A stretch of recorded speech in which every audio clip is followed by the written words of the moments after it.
आप खुद को कैसे डिस्क्राइब करेंगे? आप अपना इंट्रोडक्शन व्यूअर्स को दीजिए।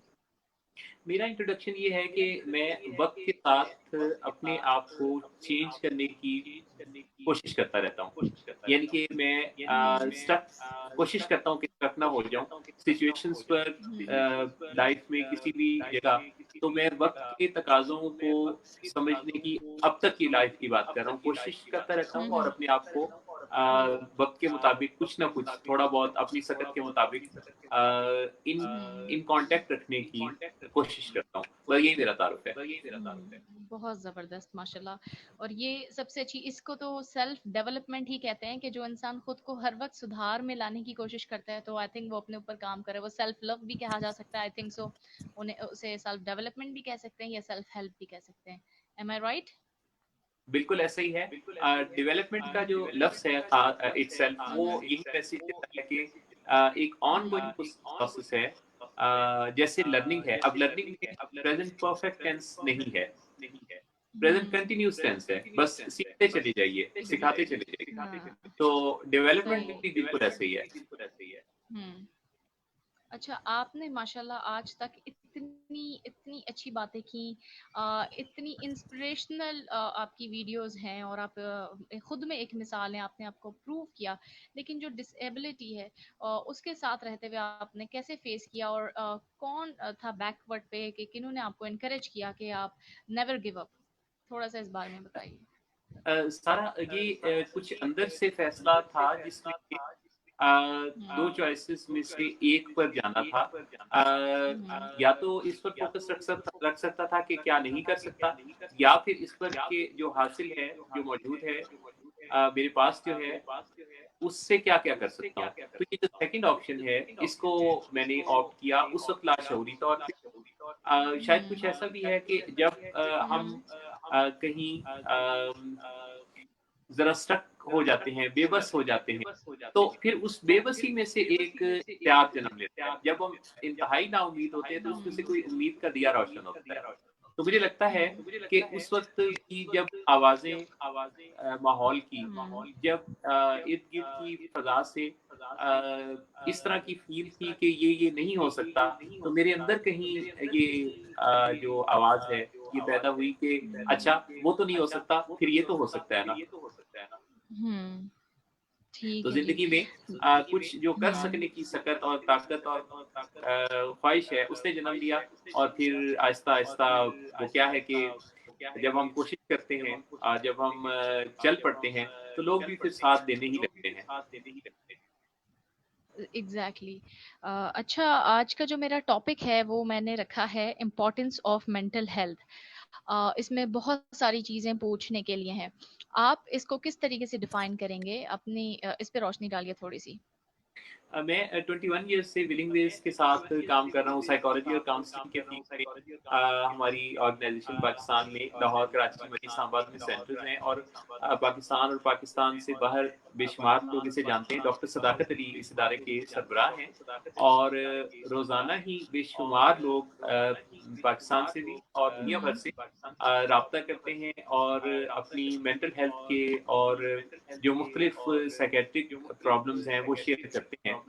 तो इस तमाम अरसा के दौरान इन तमाम लोगों से बात करके, अगर मैं आपको ये बताऊं कि जो मुझे समझ में आया है कि मेंटल हेल्थ किसे कहते हैं, तो एक हेल्दी पर्सन जो है, मेंटली जो हेल्दी पर्सन है, वो है कि जो अपनी काबिलियत का एहसास रखता हो, जो अपनी स्किल्स को पहचानता हो, जो अपनी ज़िंदगी में आने वाली मसाइल, मुश्किलात को अ, स्किल्स के साथ और एक विल के साथ, इनके कॉम्बिनेशन के साथ उन मसाइल को हल करने का पैशन, जज़्बा और उनको यानी कि डील करने की सलाहियत रखता हो, और फिर ज़िंदगी में आगे बढ़ते चले जाने के रास्ते को पहचानता हो, आइडेंटिफ़ाई करता हो। तो मेंटल हेल्थ की जो डेफिनेशन है, मेरे ख्याल के मुताबिक कोई हेल्दी पर्सन अगर हम कहेंगे, तो वो मेरी जो दानिश है उसमें ये चीज़ें शामिल है। बहुत ज़बरदस्त। अच्छा, आप एक क्वेश्चन मैं आपसे करना चाहूँगी कि जैसे फ़िज़िकल कोई इंसान को बीमारी हो जाए या फ़िज़िकल डिसेबिलिटी भी हो जाए, वो ईज़िली नज़र आ जाती है।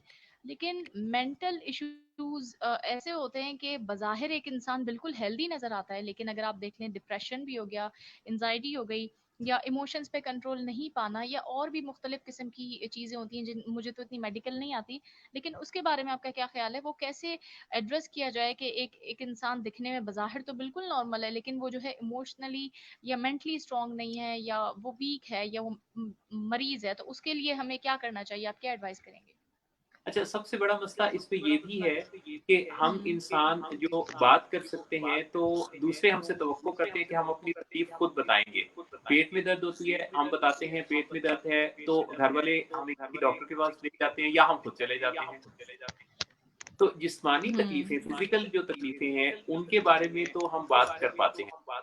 लेकिन असल मसला ये है कि जब हमें कोई मेंटल हेल्थ का चैलेंज आता है, तो हम खुद इसे पहचान नहीं पाते और हमें लगता है कि हम ठीक हैं। यही वजह है कि बहुत दफ़ा इस तरह के मेंटल हेल्थ के जो चैलेंजेज़ हैं हमारी ज़िंदगी में, जब अच्छा खासा हमें या दूसरों को नुकसान पहुँचा चुके होते हैं और जब उँगली उठने लगती है, तो तब जाके इस बारे में ख़्याल आता है कि अच्छा, ये तो कोई मेंटल हेल्थ का प्रॉब्लम लग रहा है, तो इस बारे में तो किसी से मशवरा करना चाहिए। लेकिन वो स्टेज बहुत बाद की है। हम इसी माशरे में देखते हैं, मेरे और आपके इसी माशरे में अब से कुछ अर्से पहले तक जब किसी को बहुत ज़्यादा स्ट्रेस होता था, लोगों को हमने सर पे दुपट्टे बाँधे भी देखा। यानी थोड़ा-सा पहले तक सर पे दुपट्टा बाँधने का मतलब ये था कि जैसे सर दर्द है। अच्छा, अब वो सर दर्द क्या है? उसके पीछे स्ट्रेस, डिप्रेशन या कुछ और होता था। लेकिन गुज़रते वक़्त के साथ लोगों को अवेयरनेस पैदा हुई कि नहीं, ये कोई मेंटल हेल्थ भी कोई चीज़ होती है, ये कोई ज़हनी सेहत भी कोई जिस्मानी सेहत की तरह वजूद रखती है।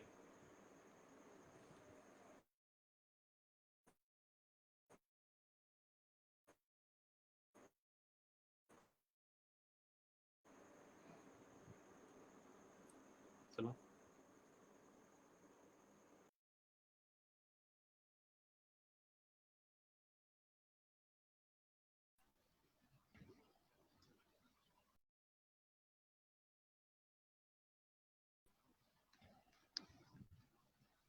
हम्म।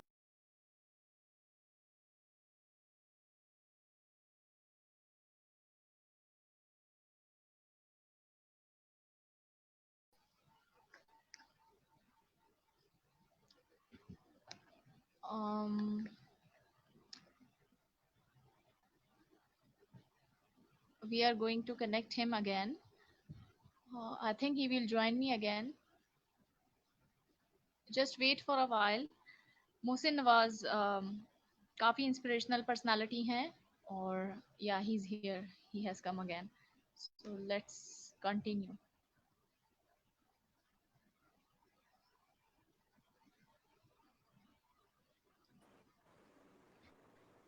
जी, अस्सलाम जी। वालेकुम।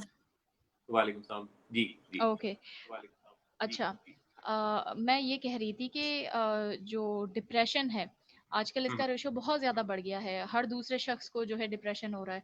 लेकिन एक तो ये है कि डिप्रेशन एक क्लिनिकली प्रूवन एक अलग बात है। बहुत सारे लोग छोटी-छोटी बातों को, टेंशन को कह देते हैं हमें डिप्रेशन है। एक तो आप इस बारे में रोशनी डालिए, और दूसरा, बहुत सारे लोग फिर डिप्रेशन, अगर मुसलमान की बात करें, मैं एक बहुत ज़रूरी क्वेश्चन करना चाहूँगी कि लोग कहते हैं कि मुसलमान को डिप्रेशन नहीं होता। आई डोंट नो आपने ऐसा सुना हो कि नहीं, तो इस पे भी आप साइंटिफिकली रोशनी डालिएगा। देखिए, डब्ल्यूएचओ के मुताबिक हर हम्म। 1 आउट ऑफ 4 और 5 जो है दुनिया में हम्म। इंसान जितने हैं उनमें से 1 आउट ऑफ 4 और 5 डिप्रेशन या किसी न किसी साइकियाट्रिक इलनेस में मुब्तला हैं। और यूँ समझ लीजिए कि हर चौथा या पाँचवां शख्स जब इस बीमारी में मुब्तला है, तो इसमें कुछ इज़ाफ़ा हुआ है, ये जो मौजूदा एपिडेमिक है उसकी वजह से। और डिप्रेशन, यानी ये जो मैंने बात की है, ये बाकायदा तौर पे जिन लोगों में इसके सिम्पटम्स मौजूद हैं, कोई एक सिम्पटम पाया गया हर चौथे या पाँचवें शख्स के अंदर डिप्रेशन का। तो ये जो डिप्रेशन है ये सबसे बड़ा चैलेंज बन के नज़र आने वाला है अगले चंद सालों में। यानी दुनिया में डेथ की अच्छा। सबसे बड़ी जो कॉज़ अगले चंद सालों में बनने वाला है वो डिप्रेशन। और ये मैं अल्लाह अपनी ख़ैर राय नहीं करे। दे रहा, ये डब्ल्यूएचओ अपनी राय दे रहा है। हुँ। अच्छा, अब जो दूसरी तो बात इसकी आपने कोई कही ख़ास कि वजह है? जी, जी। अब इसके तो बहुत सारे मुहर्रिकात हैं। इसके मुहर्रिकात में तो हमारी ज़िंदगी का बहुत ज़्यादा फ़ास्ट हो जाना भी एक फैक्टर है। यानी कि ये जो इन्फॉर्मेशन का फ्लो है, बहुत ज़्यादा फ्लडेड इन्फॉर्मेशन, इसको भी हुँ। एक वजह कहा जा रहा है क्योंकि इतना तेज़ी है इस वक़्त और इतनी ज़्यादा दुनिया में यानी कि तेज़ी से हम एक नोटिफ़िकेशंस और एक बदलती हुई सूरत-ए-हाल से दो-चार हैं कि पहले दुनिया में इतना ज़्यादा इन्फॉर्मेशन का फ्लो नहीं था जिसमें अब हमें साँस लेने का भी मौका नहीं मिलता। एक के बाद दूसरी, दूसरी के बाद तीसरी इन्फॉर्मेशन आ रही है और उसमें कहीं हम किसी से अपने आप को कंपेयर करते हैं, कहीं हमारे अंदर कोई बेचैनी जन्म लेती है तो हम उसे डील नहीं कर पाते। फिर आबादी बढ़ गई है, आबादी बढ़ जाने से बेरोज़गारी भी है, वसाइल की कमी है, अंदरूनी सतह पे बहुत सारे चैलेंज हैं, लोगों के घरों में परेशानियाँ और प्रॉब्लम्स बहुत ज़्यादा हैं। तो फाइनेंशियली और मेंटली जो लोग फिर स्ट्रॉन्ग नहीं होते, तो वो फिर ज़ाहिर है कि डिप्रेशन में जा सकते हैं। दूसरी जी। जो आपने बात कही थी कि हुँ। मुसलमानों में डिप्रेशन नहीं होता। अच्छा, एक तो बात इसको हमें समझ लेना चाहिए कि डिप्रेशन का ताल्लुक किसी मज़हब से नहीं है। ना उसको किसी एग्ज़ैक्टली। मज़हब के साथ मुखालफत है, ना किसी मज़हब के साथ उसकी हिमायत है। Depression exactly. एक बाकायदा यानी कि जो क्लिनिकल डिप्रेशन है वो हुँ। बाकायदा एक एलिमेंट है, एक बीमारी है, जो इलाज माँगती है। और हुँ। सिर्फ़ स्ट्रेस की सूरत में किसी को ये कह देना कि मैं डिप्रेस हूँ, तो ये वो शख्स है जो कि जानता नहीं है कि डिप्रेशन क्या है। हुँ। एक जी, एक हेल्दी बहुत अच्छे से आपने स्ट्रेस कवर है। किया। जैसे जी। हुँ, हुँ। जैसे सड़क पार करते हुए जो हम स्ट्रेस लेते हैं, ये वो स्ट्रेस है जो ज़रूरी है। क्योंकि अगर आप ये स्ट्रेस नहीं लेंगे, तो आप किसी हादसे से दो-चार हो सकते हैं। अब हुँ। बच्चे अगर एग्ज़ाम के नज़दीक ज़रा तैयारी बेहतर तरीके से करना नहीं शुरू करेंगे, गो कि उन्हें पूरा साल ही करनी चाहिए, लेकिन एग्ज़ाम के नज़दीक अगर वो हुँ। ज़्यादा तवज्जो नहीं देंगे और उसका स्ट्रेस नहीं लेंगे, तो क्या होगा कि वो अपने एग्ज़ाम्स में कोई बेहतर परफ़ॉर्म नहीं कर पाएँगे। तो हेल्दी स्ट्रेस जो है, वो तो बहरहाल हम सबकी ज़िंदगी में एक अच्छी हुँ। परफ़ॉर्मेंस के लिए, हिफ़ाज़त के लिए, बेहतर कारकर्दगी के लिए ज़रूरी है। लेकिन इसको डिप्रेशन करार दे देना इसलिए ठीक नहीं है कि डिप्रेशन एक बाकायदा मेडिकल कंडीशन है। यूँ हुँ। समझिए कि इसको पहचाना यूँ जा सकता है साइकियाट्रिक इलनेस को कि कोई एक आपके अंदर ऐसी ऊँच या नीच जो 1 महीने से ज़्यादा परसिस्ट करे, तो फिर आपको हुँ। किसी कंसल्टेंट से, किसी साइकियाट्रिस्ट से या साइकोलॉजिस्ट से कंसल्ट करने की ज़रूरत है। हुँ। ठीक। आपने बिल्कुल अच्छी अंदाज़ में इस बात को डिस्क्राइब किया कि डिप्रेशन का ताल्लुक किसी मज़हब से नहीं है ऑब्वियसली जैसे बाकी बीमारियाँ हैं, जब हम उसमें नहीं कहते कुछ तो ऑब्वियसली सिर्फ़ एक डिप्रेशन को ही हम क्यों कैटेगराइज़ कर देते हैं कि इस मुसलमान को क्योंकि एक इंसान ऑलरेडी डिप्रेशन में होता है, तो बहुत सारे लोग जज करने आ जाते हैं कि ईमान की कमज़ोरी है, तुम्हारा ईमान आपने शायद आपको ऐसा एक्सपीरियंस हो, लोग ऐसा कहते हैं। तो उस बारे में आप क्या कहेंगे कि जो एक बंदा ऑलरेडी डिप्रेशन से गुज़र रहा है और उसको जज किया जा रहा है कि तुम अल्लाह से दूरी की नतीजा है ये वो तो इसके बारे में थोड़ा-सा आप बताइए प्लीज़?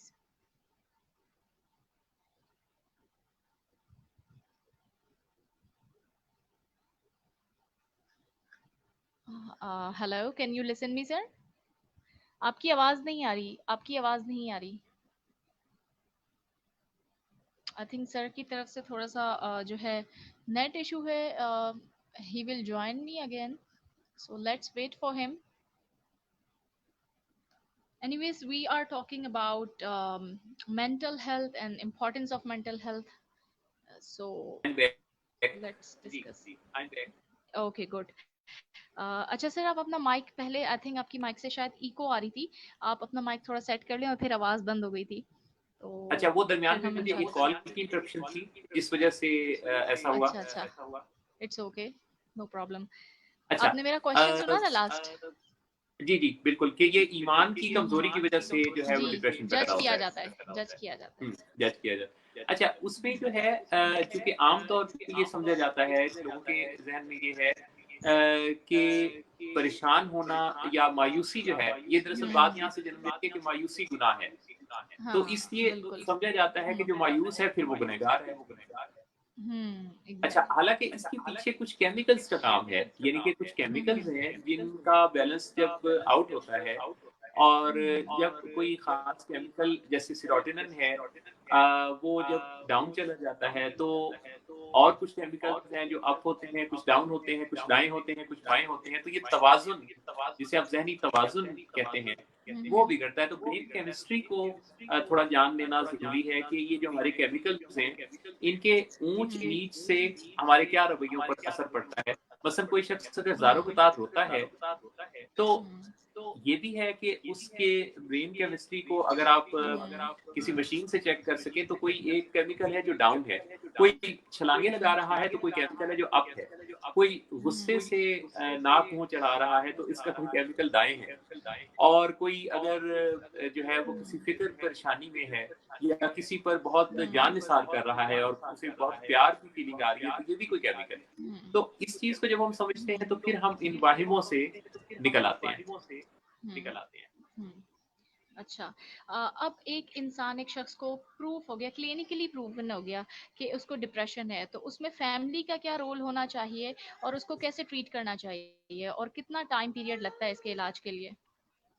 देखिए, तसल्लियों से तो बात नहीं बनेगी। अगर हम ये सोचें कि उसको फिर तसल्लियों की ज़रूरत है, तो नहीं। उसको बाकायदा अगर तो उसको क्राइंग स्पेल्स आ रहे हैं और अगर वो काफ़ी ज़्यादा उदास रहने लगा है और अगर उसको का कुछ काम करने के लिए दिल नहीं चाहता और अगर उसके स्लीपिंग पैटर्न्स भी चेंज हो चुके हैं और उसकी भूख में भी कमी या ज़्यादती बाद औक़ात हमें नज़र आ रही है, तो ये जो उसकी वो आहिस्ता-आहिस्ता बेड से लगता जा रहा है, तो ये फिर उसका बाकायदा तौर पे एक डिप्रेशन का फ़ेज़ है। डिप्रेशन जो है वो कुछ बीमारियों में जैसे बाइपोलर डिसऑर्डर है, तो उसमें भी एक डिप्रेसिव फ़ेज़ आता है और उसमें अच्छा। बाइपोलर डिसऑर्डर का मतलब ये है कि मूड स्विंग्स हैं, तो उसमें कभी अगर मूड का एक फ़ेज़, एक साइकिल जो है वो मूड का नीचे की तरफ है, तो फिर ये डिप्रेसिव फ़ेज़ है और अगर ये ऊपर की तरफ जाता है, अच्छा। इलेशन की तरफ जाता है, तो फिर ये एक मैनिक फ़ेज़ है। तो हुँ। डिप्रेशन बाइपोलर डिसऑर्डर में भी आ सकता है और डिप्रेशन जो एमडीडी है, एक मेजर डिप्रेसिव डिसऑर्डर, ये क्लिनिकल डिप्रेशन जो है ये कोई साइकियाट्रिस्ट फिर इवैल्यूएट करके बताएगा बाकायदा उसके सिम्पटम्स हैं जो कि जब 7 में से 5 और फिर 5 में से 3 और 3 में से 1 तो ये एक बाकायदा वो एक ग्राफ बनाते हैं तो पता चलता है कि कौन-कौन से सिम्पटम्स हैं, कितने हुँ। दिन बाद आते हैं, कितनी देर रहते हैं, कितनी सीवियरिटी है। तो अकॉर्डिंगली फिर वो इस बात का फैसला करते हैं कि दवा की ज़रूरत है या नहीं। हुँ। ठीक। अच्छा, पैनिक अटैक्स की बात की, तो what are panic attacks basically और उसको कैसे ट्रीट किया जाए? और क्या ये डिप्रेशन के अलावा भी आम इंसानों को हो सकते हैं? पैनिक डिसऑर्डर जो है या एंजाइटी के जो ऐसे सिम्पटम्स हैं हम सबको थोड़ी-थोड़ी झलक इन तमाम बीमारियों की, चैलेंजेस की आती रहती है। मसलन अच्छा। जैसे मैं मिसाल दूँगा कि ब्लड प्रेशर है। अब ब्लड प्रेशर जो है वो हुँ। आपका भी है, मेरा भी है और उस जी। शख्स का भी है जिसका ब्लड प्रेशर हुदूद से निकल जाता है। शुगर मुझे भी है और आपको भी है लेकिन हमारी एक ख़ास लिमिट के अंदर है। लेकिन कोई और है जिसके शुगर लेवल्स जब वो एक चाय पीता है जिसमें 1 चम्मच चीनी है तो उसकी शुगर लेवल जो है वो कोई 200 क्रॉस कर जाती है। बिल्कुल इसी तरह से हम सब इंसानों के अंदर साइकियाट्रिक जो जितने भी थॉट और मूड के डिसऑर्डर्स हैं, उसकी कहीं न कहीं कोई न कोई किसी न किसी ख़ास टाइम पर हमें झलक मिलती है। लेकिन बीमारी तब बनती है जब वो उस हुदूद से निकलकर, उसकी क़यूद से निकलकर बाहर कहीं दूर तक पाँव फैला लेती है और मुसलसल उसमें रहती है। तो ये फिर बीमारी बन जाती है। तो इसमें एक और ख़ास पहलू याद रखने का है कि फौरी तौर पे ये फैसला ना करें कि आप बीमार हैं तो अब आपको कोई नफ़्सियाती मरीज़ ही समझ लेना चाहिए। घरवालों को भी ऐसा नहीं कहना चाहिए, ना लेबलिंग करनी चाहिए। ना ही इसमें अपने तौर पे साइकियाट्रिस्ट से या कंसल्टेंट से मिले बगैर कोई फैसला करना चाहिए। ठीक है। बीमारी की 3 तरह की स्टेजेस होती हैं। मैं साइकियाट्रिक ओके। इलनेसेस की बात कर रहा हूँ, हम्म। माइल्ड, मॉडरेट और सीवियर। अच्छा, माइल्ड वो है जिसमें हम्म। जस्ट काउंसलिंग के ज़रिए किसी साइकोलॉजिस्ट, थेरेपिस्ट से मिलकर वो आपके ख़्यालात पर काम करेगा, आपकी सोचों पर काम करेगा, जिसके नतीजा में आपकी फीलिंग्स चेंज होंगी, जिसके नतीजा में आपके बिहेवियर्स, एटीट्यूड्स बदलेंगे, आपकी हैबिट्स चेंज होंगी और आपकी पर्सनैलिटी बदल जाएगी, मसला हल हो जाएगा। अच्छा, जी जी। दूसरी स्टेज है मॉडरेट। मॉडरेट में आपको मेडिसिन भी लेना पड़ेगी ताकि आप रिसेप्टिव हो जाएं, क्योंकि कई दफ़ा केमिकल्स का जो इम्बैलेंस है वो बात को समझने में रुकावट डाल देता है। यानी कि हम अपने आप को बात को कबूल करने की पोजीशन में ही नहीं रहते।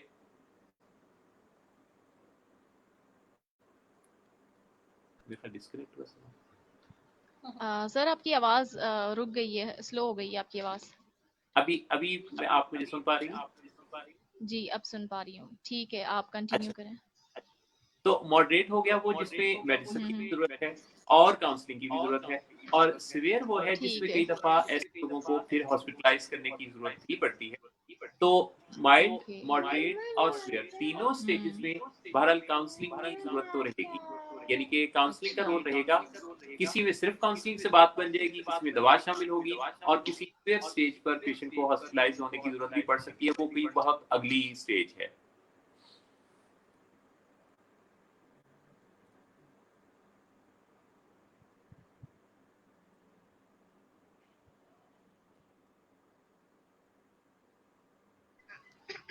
जी, जी, आपकी आवाज़ सर स्लो हो रही है मुझे, आई डोंट नो या okay.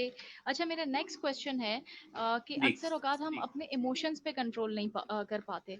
How to control our emotions, और इमोशंस क्या रोल अदा करते हैं एक आम हर इंसान की ज़िंदगी में? देखिए, इमोशंस जो हैं वो एक, समझिए कि एनर्जी का यूनिट है हमारे अंदर, और ये जो एनर्जी है ये हम चाहें तो पॉजिटिव इमोशंस पर की तरफ इसको चैनलाइज करके और अपनी ज़िंदगी में बहुत सारा कुछ प्रोड्यूस कर लें, क्रिएट कर लें, और चाहे तो हम इसको अपनी नेगेटिव एनर्जीज को नेगेटिव साइड पे नेगेटिव रोल इसको दे दें, और उसके नतीजा में हमारे जो इमोशंस हैं वो कंज्यूम होने लगे हेट्रेड की फीलिंग्स में, किसी से गुस्से के इजहार में। जी। ओके, ठीक है। अच्छा, यहाँ ना असल में मेरी बेटी भी कुछ लाइव सेशंस में जॉइन कर लेती है, नहीं तो वो आ गई हैं, तो मुझे थोड़ी-सी डिस्टर्बेंस हो रही अपना है। रोल अदा तो एनीवेज़ करती है, तो ये हाँ, हाँ। सर आपकी आवाज़ स्लो हो तो गई ये है। जो सेनेटर साहब थे उनके इंटरव्यू में भी इन्होंने हिस्सा लिया था। नहीं शुक्र अल्लाह का वो उस वक़्त कमरे में थी। मैं चाह रही थी ये अभी भी कमरे में रहती, लेकिन इनके ब्रदर्स हैं, अच्छा। भाई, उन्होंने गेट खोल दिया और ये बाहर आ गई हैं। लेकिन ये काफ़ी इंटरव्यूज़ में हिस्सा ले चुकी हैं, थोड़ा-सा इन्हें समझा दूँगी। मेरा एक क्वेश्चन था कि माशाल्लाह, पेशेंस जबरदस्त। Thank you. अच्छा जो पेशेंस होता है ना, वो अगर मैं अपनी बात भी करूँ तो मुझ में ना बेसब्री आप यूँ कह लें थोड़ी ज़्यादा है। जैसे अगर एक किताब पढ़ने बैठी हूँ, तो मुझसे किताब नहीं पढ़ी जाएगी, फिर मुझे बेसब्री होगी कि जल्दी से पेजेस मोड़ूँ या फिर मैं दूसरी बुक्स उठा लेती हूँ। इसके अलावा किसी भी काम में मुझे जल्दबाज़ी ज़्यादा ज़रूरी होती है, हालाँकि मुझे पता होता है कि पेशेंस की क्या इम्पोर्टेंस है लाइफ़ में। तो ये तो एक छोटी-सी बेसिक एग्ज़ाम्पल है, लेकिन लाइफ़ में पेशेंस का क्या रोल है और अगर पेशेंस नहीं है तो उसे कैसे लाया जाए ज़िंदगी में? छोटे-छोटे इरादे करके, और ये जो हुँ। बड़े इरादे हैं बाज़ औक़ात हम करते हैं और उन्हें हम एग्ज़ीक्यूट नहीं कर पाते, तो उससे फिर हमें जब नाकामी होती है तो हमारा सेल्फ इमेज ये बनता है कि हम नाकाम इंसान हैं। तो पेशेंस जो है इसके लिए किसी स्केड्यूल को बनाना पड़ेगा, हमें स्केड्यूल ड्रिवन होना अच्छा। पड़ेगा। अच्छा, हुँ। स्केड्यूल ड्रिवन कैसे होना है कि कई दफ़ा मूड ड्रिवन होते हैं। अच्छा, मूड ड्रिवन कैसे, अभी मूड हुआ तो जनाब वो काम करना शुरू कर दिया और धड़ाधड़ हमने काम जो है वो कई तरह के करना शुरू कर दिए। लेकिन एग्ज़ैक्टली। चंद ही दिनों बाद हमने वो सब कुछ फिज़ल आउट कर दिया। तो जो फिज़ल आउट होने का हुँ। फिनोमेना है, उससे फिर हमें डील करना हुँ। होगा और हमें शेड्यूल ड्रिवन करना होना होगा। यानी कि हम पहले से इस बात का जायज़ा लें कि हम बजाय इसके कि 50 सफ़े पढ़ें और फिर अगले 5 दिन कुछ ना पढ़ें, क्यों ना हम 10 सफ़े रोज़ाना पढ़ें और मुसलसल पढ़ें। क्योंकि कंसिस्टेंसी या परसिस्टेंट होना, अब फिर मेरी आवाज़ रुक गई है मेरे ख़्याल है। नहीं नहीं ठीक है, अभी ठीक है, वो मैं म्यूट कर देती हूँ। मैं ना यहाँ से शोर आए तो उस वजह से मैं अपनी आवाज म्यूट कर देती हूँ जब तक नेक्स्ट क्वेश्चन ना हो, तो आप कंटिन्यू रखा करें। तो परसिस्टेंट होना, कंसिस्टेंसी होना, ये एक बुनियादी समझ लीजिए कि ऐसा उसूल है कि जो जिंदगी में हमें कामयाब बनाता है। जैसे कि पानियों को अगर हम देखें तो बहते हुए पानी सिर्फ कंसिस्टेंट होने की वजह से पहाड़ों को रेत के जर्रों में बदल देते हैं। तो कंसिस्टेंसी इतना जबरदस्त आपकी जिंदगी में एक रोल अदा करती है। ये मैटर नहीं करता कि कोई किसी एक दफा शानदार क्या करता है, ये मैटर करता है कि कोई लगातार क्या करता है। तो हमारा एक दफा कोई कारनामा दिखाना ये कोई अच्छी बात है, ये भी इम्प्रेसिव है, लेकिन ये उतना इम्प्रेसिव नहीं है जितना कि मुसलसल उसी तरह से पैशनेट रहने में मजा है। ठीक है। अच्छा सर, आप माशाल्लाह टेड टॉक्स पे means TD Ted x speaker भी रह चुके हैं, और मैंने थोड़ा सा उसमें आपने अपनी स्टोरी बताई थी। मैंने आपकी वो वीडियो देखी थी कि आप जब 2 साल या 3 साल के थे तो कोई आई थिंक खातून आई थी और उन्होंने कुछ कहा था। तो अगर आप चाहें तो मोटिवेशन के लिए थोड़ा सा वो मामला डिस्कस करें, और फिर आपने जो किस तरीके से आपने उस चीज़ को फेस किया, तो इस बारे में थोड़ी रोशनी डालिए। देखिए, जब 2 इयर्स की एज में पोलियो की वजह से लेग्स इफेक्ट हुई थी, तो 13 साल की एज में आईसेट का चैलेंज भी आया। तो एक खातून भी आई, वो घर आई, अम्मी को कहने लगी कि आप अपने बेटे के लिए ये दुआ करें कि इसे अल्लाह अपने पास बुला ले आपकी मौजूदगी में ही, क्योंकि इसके लिए तो कोप अप करना, अपनी लैंग्वेज में उन्होंने कहा कि इसके लिए तो जीना, पानी का एक गिलास तक नहीं पी सकेगा, बड़ा मुश्किल होगा। तो दरअसल ये एक टर्निंग पॉइंट था मेरी जिंदगी में कि जब मैंने सोचना शुरू किया कि अ, अगर मैं इतना बेकार हूं तो ऐसा तो नहीं हो सकता कि कुदरत ने बिल्कुल किसी ऐसी चीज को दुनिया में बेमकसद ही भेज दिया हो या बेमकसद ही बना दिया हो। अगर हम जानवरों में, चरिंद परिंद में, और छोटी से छोटी चीज जैसे मच्छर और मक्खी या फिर चींटी पर भी नजर डालें तो वो भी बेमकसद नहीं है। तो बस ऐसी ही सोचें एक से दूसरी, दूसरी से तीसरी सोच आती गई, और मैं पहचानता गया अपने आप को कि मैं क्या कर सकता हूँ। तो फिर मेरे अंदर से आवाज आई कि अगर मैं देख नहीं सकता तो मैं सोच तो सकता हूँ, अगर मैं चल नहीं सकता तो मैं बात तो कर सकता हूँ। और इस डायलॉग ने मेरे अंदर फिर नई सोच पैदा की, और मैंने अपने आप को हालात के सांचे में ढालते हुए फिर ठीक है। दोबारा से लिखना, पढ़ना और बात का इस्तेमाल करना, लफ्ज़ों का इस्तेमाल करना। ये रेडियो की यूनिवर्सिटी में इसलिए कह रहा हूँ कि मैं रेडियो बहुत सुनता होता था, तो वो मेरे लिए एक यूनिवर्सिटी है। मैंने वहाँ से फिर सीखना शुरू किया, आलमी नशरियाती इदारों से जुड़ गया, और वहाँ की बातें, ब्रॉडकास्टर्स की, उदबा की, स्कॉलर्स की, वो मैं सुनने लगा, और उससे मेरी ज़िंदगी में बड़ी तब्दीलियाँ आई। तो मैसेज ऑफ द डे ये है कि मोटिवेटर्स और डीमोटिवेटर्स दोनों हमारी जिंदगी में पैरेलल चलते हैं। दोनों एनर्जीज हमारी जिंदगी में, यानी कि गुड पीपल और नॉट गुड पीपल, दोनों हमारे साथ साथ चलते रहते हैं। दाएं बाएं, आगे पीछे, बादुकात नेगेटिव फोर्सेस जरा ज्यादा। तो हमने ये फैसला करना होता है कि हम डिमोटिवेटर्स को देखते हुए अपनी एनर्जीज को बहाल रखेंगे, या डिमोटिवेटर्स की तरफ से आने वाली पानी की बाल्टी हमारे जज्बों को बहा ले जाएगी। इस चीज का खास तौर पे जायजा लेते रहना चाहिए। दूसरा, हम कई दफा मैं सारा ये कहना चाहूंगा कि गलतियां करते हैं। अच्छा, और हम गिल्ट में चले जाते हैं, और हम गिल्ट में रहते हुए हम अपने आप को भी कोसते रहते हैं, और हम अपने आप को एक बड़ी हार्श फीलिंग से गुजारते हैं।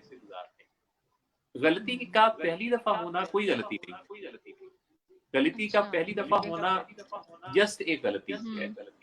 गलती का दूसरी दफा होना बाय चॉइस है, और गलती का तीसरी दफा होना हैबिट है। पहली दफा में अपने आप को माफ कर दें, दूसरी दफा में अपना जायजा लेना शुरू कर दें, और तीसरी दफा में इस पे काम करना शुरू कर दें। मसलों के हल के लिए सबसे पहला काम ये करें कि सेल्फ हेल्प पर चले जाएं। सेल्फ हेल्प के लिए किताबें पढ़िए, गूगल पर जाइए, आर्टिकल्स पढ़िए, यूट्यूब पर वीडियोस देखिए। सेल्फ हेल्प, अगर इससे मसला हल ना हो तो सोशल हेल्प पर चले जाइए, लोगों से मशवरा कीजिए, वो जो इस तरह का मसला हल कर चुके हैं। बात बन जाए तो ठीक, ना बने तो प्रोफेशनल हेल्प पे चले जाइए, शर्माइए मत। अगर आप शर्माते रहेंगे तो मसला बढ़ता रहेगा, और मसले भी पौधों जैसे होते हैं, ये बढ़ते चले जाते हैं, ग्रो करते हैं, इनको डील करने की ज़रूरत होती है। और ये ऐसी झाड़ियाँ हैं जो अगर किसी ज़मीन पर उगाएँ तो उसे बंजर कर देती हैं। बहुत बहुत ज़बरदस्त आपने अच्छे अंदाज में माशाल्लाह डिस्क्राइब किया।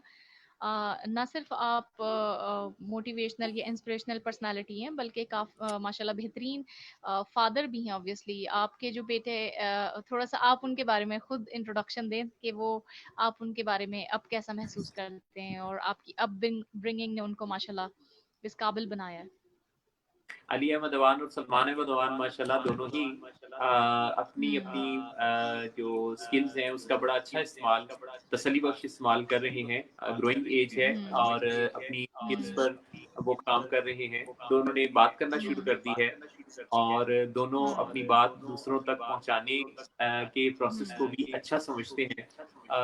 ये दोनों मोटिवेशनल वीडियोस भी बनाते हैं, सर आपकी आवाज़ स्लो हो रही है। हाँ लिखना जी। जी जी। लिखाना, पढ़ना, इस तरह का इनका काम है। और मुझे अच्छा लगता है इनका ये ज़ौक-शौक देख के। मुझे लगता है कि हमारे जीन्स का हमारी ज़िंदगी में काफ़ी अमल दखल होता है। वो चीज़ें जो कई दफ़ा मैं सोचता हूँ, तो मैं देखता हूँ कि मैंने वो सोचा होता है, वो इन्होंने किया होता है। तो बड़ी तसल्ली की फ़ील आती है कि कुदरत का निज़ाम कितना अच्छा है कि हम अ, जिन कामों को नहीं कर पाते, वो काम फिर हमारी अगली नस्ल करती है। जैसे अभी आपकी को-होस्ट आ गई थी प्रोग्राम में, तो वो काम जो आप कर रही हैं, जहाँ आप छोड़ेंगी वहाँ से ये टेकअप करेगी। जी, बिल्कुल।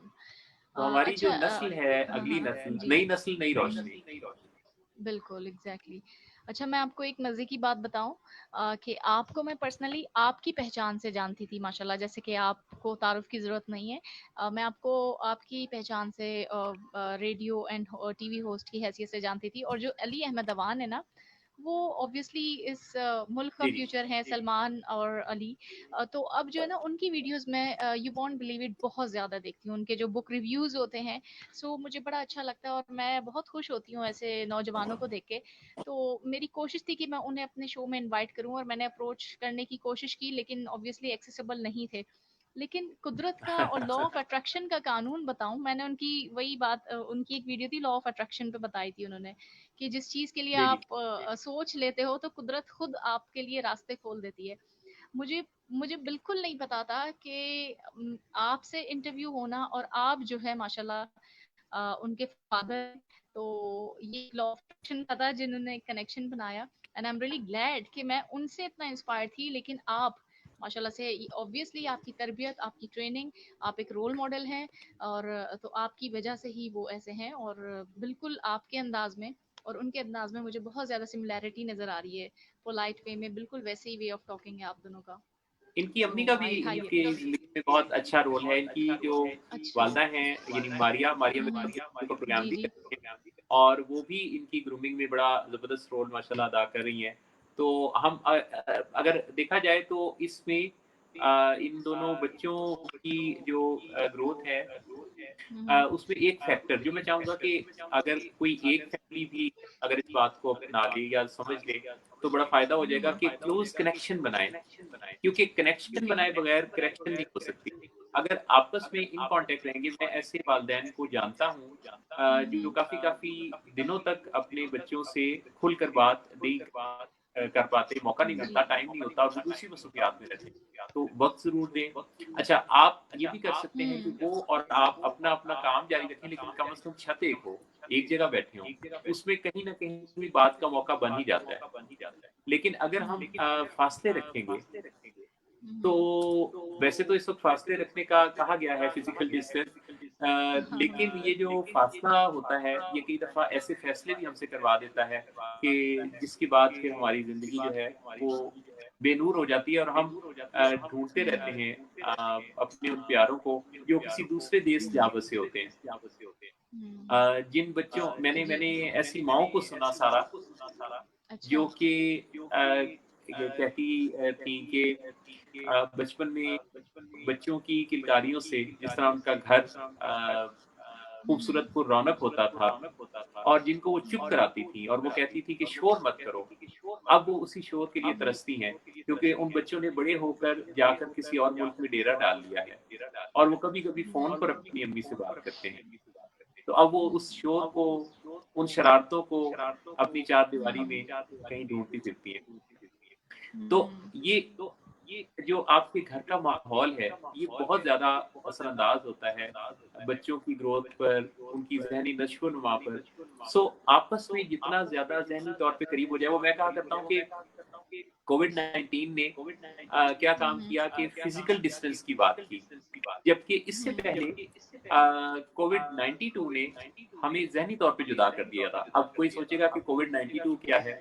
तो कोविड-92 दरअसल आईबीएम का बनाया हुआ पहला स्मार्टफ़ोन 1992 में मंज़र-ए-आम पे आया था और जब ये आया तो इसने भी हाथों को एंगेज कर लिया था। ये भी हर हाथ को चिपक गया और उंगलियों को चिपक गया और इसके आने के बाद दुनिया भर में यानी 7.5 अरब की आबादी में से अरबों इंसान एक जगह मौजूद होने के बावजूद ज़हनी तौर पे एक ऐसे डिस्टेंस में रहे हैं कि जिसमें उन्हें पता भी नहीं होता कि उनके पास बैठे बंदे का हाल या दिल की कैफियत या इस वक़्त उसकी कैफियत क्या है। जबकि किसी दूसरी जगह कोई दूसरा होता है जिसके साथ वो इन कॉन्टैक्ट होते हैं। तो इस चीज़ का भी जायज़ा लेते रहना है कि ये जो गैजेट्स हैं, ये हमें ज़हनी तौर पे जुदा ना कर दें। तो इस बारे में बात करते रहना चाहिए। एक दफ़ा बात करने से मसला हल नहीं होता। बच्चे फ़ोन ज़्यादा इस्तेमाल करते हैं या बाज़ औक़ात यंगस्टर्स भी बहुत ज़्यादा फ़ोन्स इस्तेमाल करते हैं। तो हर चीज़ पर थोड़ा-थोड़ा हमें चेक रखने की तो ज़रूरत है, अच्छी ज़हनी सेहत के लिए कि कहीं हम बियॉन्ड द लिमिट ना चले जाएँ। सोने बिल्कुल की सही। बारे में एक छोटी-सी बात मैं ज़रूर करना चाहूँगा कि हम जिस डेट पर जागें, उसी डेट पर सोने की कोशिश करें, जो कि मुश्किल है, लेकिन अगर हम सेम डेट पर जागें और सोएँ, तो इससे हमारी ज़िंदगी में काफ़ी आसानियाँ पैदा होती हैं। जी सर। सर एक सेकंड आप अपनी बात कंटिन्यू रखिए। मैसेज दीजिए हमें मैं 1 मिनट में आ मेरा रही हूँ, मेरा सही ख़्याल है है? मेरी इस मिस क्या जी, ख़्याल है मैं कि वाइंड इस अप बच्ची करती की हूँ। खूबसूरत मैंने कहा क्या ख़्याल है इस बच्ची की खूबसूरत आवाज़ पर आज का प्रोग्राम हम ख़त्म ना कर दें? हाँ, बिल्कुल, मैं बस आ रही हूँ 1 मिनट से पानी देके, फिर मैं आपसे मैसेज लेती हूँ। इस वक़्त जो है, वो सारा खुर्रम के साथ मैं मोहसिन नवाज़ हूँ और सारा अपनी बेटी को पानी देने गई हैं और पानी भी हमारी ज़िंदगी में कितना अहम रोल अदा करता है क्योंकि पानी वो कहते हैं कि पानी पानी कर गई मुझको कलंदर की ये बात, लेकिन कलंदर की बातें अगर आपको पानी पानी कर भी दें, तब भी आपकी पानी की कमी पूरी नहीं होगी बल्कि पानी आपको ज़्यादा पीना पड़ेगा। तो वाटर इनटेक का अच्छा सेहतमंद ज़हन के लिए जितना वाटर इनटेक अच्छा होगा उतनी ज़हनी सेहत, जिस्मानी सेहत अच्छी रहेगी। बिल्कुल। Thank you so much for waiting me. ये है कि ऑब्वियसली मैं एक माँ भी हूँ, तो ये सब चलता रहता है और काफ़ी देर से मैं इंटरव्यूज़ वगैरह कर रही थी, तो ये लोग भी कोऑपरेट करते हैं। बट ये है कि पानी पीना था मेरी बेटी को बेसिकली, तो मैं जल्दी से लेके आई। अब मैं बस शो वाइंड अप करती हूँ, लेकिन मैं मैसेज लेना चाहूँगी आपसे, लेकिन मैसेज से पहले एक क्वेश्चन, उसको अगर आप कवर कर दें कि जैसे अभी हम रिलेशंस और वो सोशल डिस्टेंसिंग और इसकी बात कर रहे थे। मुझे जी। लगता है कि हमारे रिलेशन में ये जनरेशन गैप और कम्युनिकेशन बैरियर आ गया, आई थिंक सो। मैं आपसे ये ज़रूर जानना चाहूँगी, कई ऐसे लोग होते हैं जो आपस में जैसे हस्बैंड वाइफ हों या बहन भाई हों या माँ बेटा या बाप बेटी, ऐसे रिलेशंस, इतने करीबी रिलेशंस भी कई दफ़ा आपने देखे होंगे कि उनमें कम्युनिकेशन बैरियर है। फ़िक्र, परवाह, मोहब्बत एक दूसरे के लिए बहुत होगी, लेकिन आई डोंट नो ऐसी क्या चीज़ होती है कि वो आपस में बात नहीं कर पाते जिस तरीके से एक आप यूँ समझ लें कम्युनिकेशन बैरियर। तो इस सिचुएशन में इसकी क्या वजह और इसे कैसे कंट्रोल किया जाए? क्योंकि देखें, जितना आप डायरेक्ट बात नहीं करेंगे और थर्ड पर्सन अगर आपके बीच में आ जाए, अब चाहे वो कोई भी हो, अगर माँ बेटे के रिलेशन में कोई थर्ड पर्सन आ जाए या हस्बैंड वाइफ के बीच में कोई थर्ड पर्सन आ जाए, तो वो कम्युनिकेशन में मिसअंडरस्टैंडिंग पैदा हो जाती हैं। तो आई होप आप मेरा क्वेश्चन समझ गए। इस बारे में आप बताइए कि जो बैरियर्स आते हैं इसे कैसे कंट्रोल किया जाए और क्यों आते हैं? कम्युनिकेशन ब्लॉकेज इसलिए आता है कि हमें फीलिंग लैंग्वेज नहीं आती। हम या तो बर्नआउट हो जाते हैं या चुप कर जाते हैं। अच्छा, ये हुँ। यही वो वजह है जो कि हुँ, हुँ। दरअसल बुनियाद बनती है दूरियों की। तो हमें बात करना सीखना होगा और हमें हम्म एहतियात के साथ बात करने में अपनी नॉलेज को और अपनी स्किल को बढ़ाना होगा।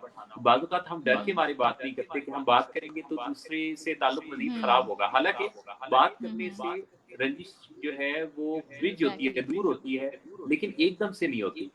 थोड़ा वक़्त लगता है।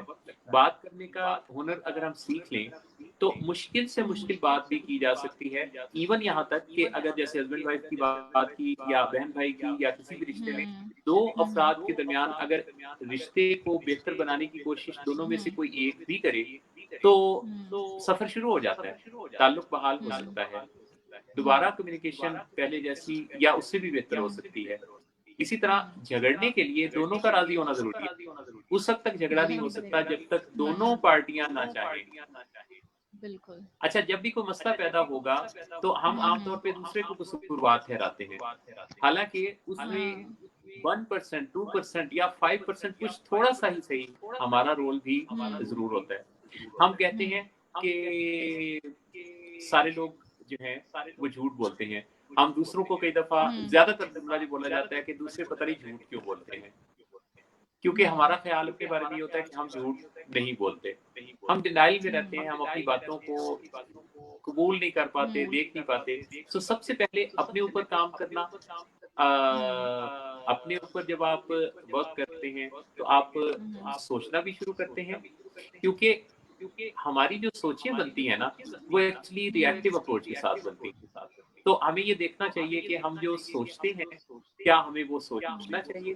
क्या ऐसा सोचना हमारे लिए अच्छा है? क्या ऐसा सोचना हमारे लिए फ़ायदेमंद या ज़रूरी है? क्या इससे बेहतर भी कुछ सोचा जा सकता है? और क्या इस सोच पर हम बहुत देर से स्टक तो नहीं?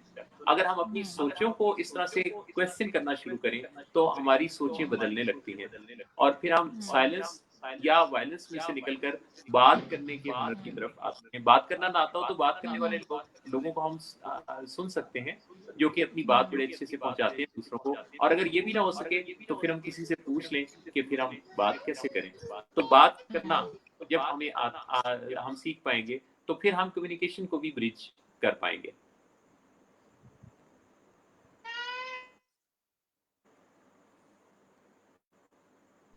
आओ सुंदर से इधर आओ। थैंक यू सो मच, बहुत-बहुत शुक्रिया। और अब मैं अपने शो का इख्तिताम करती हूँ। मुझे इतना अच्छा लगा आपसे बात करके कि मैंने टाइम भी नहीं देखा। बहुत आपने शुक्रिया। इंशाल्लाह बेटी का नाम आपने नहीं बताया। हाँ, ये मैं इसको दिखा देती हूँ। जब ये शो में आती है ना, अपनी शक्ल भी दिखाती है। अभी ये इधर है। सुंदर से इधर आओ। ये आके अल्लाह हाफ़िज़ करेंगी और फिर हम अपने शो का इख्तिताम करेंगे। सुंदर से इधर आइए और बेटा। इनका नाम इनका आपने बताना है? हाँ, सुंदस, सुंदस खुर्रम। सुंदस सुंदस खुरम, हाँ वाह! जी, हाँ जी। तो और सुंदस के माशाल्लाह मेरे 2 लिए बेटे। सुंदस का नाम भी बड़ा जो है ना आर्टिस्टिक किस्म अच्छा। का है, तो ये भी बड़ी आर्टिस्ट बनेंगी। आप ही की तरह ज़बरदस्त लोगों की हाँ, खिदमत करेंगी। तो बहुत-बहुत बहुत शुक्रिया, दुआएँ शुक्रिया। आपके लिए, फैमिली के बहुत लिए शुक्रिया, बहुत शुक्रिया। और हाँ। आप सलामत रहें। बहुत अच्छा मेरा लगा आपसे मुझे बात आपसे करके। बात करके इतना अच्छा लगा ना कि मैं ऑब्वियसली अभी 1 घंटा भी हो जाता अगर ये डिस्ट्रैक्शंस नहीं होती तो मैं उसे भी कंटिन्यू रखती। लेकिन इंशाल्लाह वेरी सून किसी और टॉपिक के साथ आपको मैं ज़रूर इनवाइट करूँगी और कोशिश होगी कि इस तरीके से थोड़ा शोर ना हो, मैं सेट कर लूँगी सब कुछ। लेकिन अभी तक के लिए इतना टाइम देने के लिए मैं आपकी बहुत शुक्रगुज़ार हूँ। बहुत शुक्रिया सर। Take care. बहुत-बहुत शुक्रिया सारा। Thank you so much. खुश रहिए। ओके, अल्लाह अल्लाह हाफ़िज़, अल्लाह हाफ़िज़। हाफ़िज़, जज़ाकल्लाह, अल्लाह हाफ़िज़।